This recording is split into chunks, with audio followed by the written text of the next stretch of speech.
네, 앞서 속보로 전해드린 것처럼 한국은행이 이번에도 기준금리를 연 3.5%로 동결했습니다. 7차례 연속 동결인데요. 경기 회복세가 뚜렷하지 않은 점이 크게 고려됐습니다.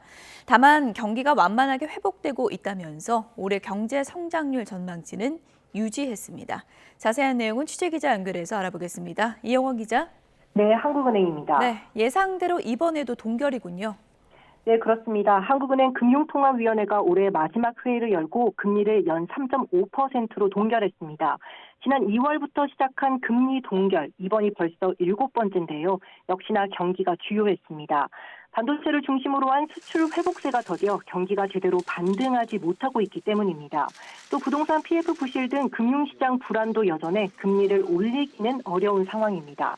그렇다고 금리를 내리기에는 이미 역대 최대치로 불어난 가계비 부담이 컸습니다. 특히 석 달 연속 오름세인 물가를 자극할 수 있어 금리 인하에는 신중할 수밖에 없습니다.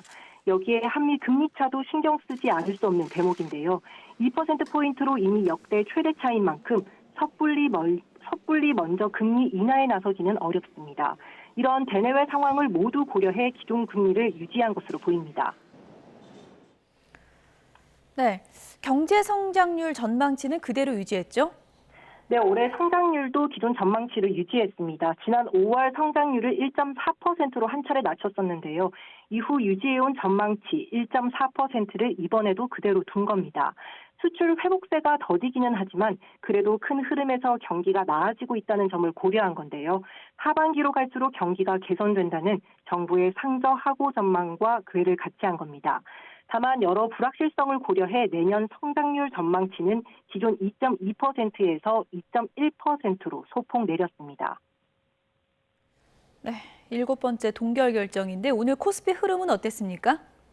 네, 예상과 다르지 않은 결정에 시장은 차분했습니다. 기준금리 동결이 사실상 예고됐던 만큼 시장에 이미 반영됐기 때문입니다. 오늘 코스피는 어제보다 0.31% 내린 2,512.11로 거래를 시작해 현재는 2,510대에서 등락을 반복하고 있습니다. 코스닥 지수도 0.39% 떨어진 819.23으로 장을 열었는데요. 지금은 오름세로 전환해 827대에서 움직이고 있습니다. 원달러 환율은 어제보다 0.9원 오른 1290.5원에 거래를 시작한 뒤 현재도 1290원대에서 오르내리고 있습니다. 지금까지 한국은행에서 YTN 이영원입니다.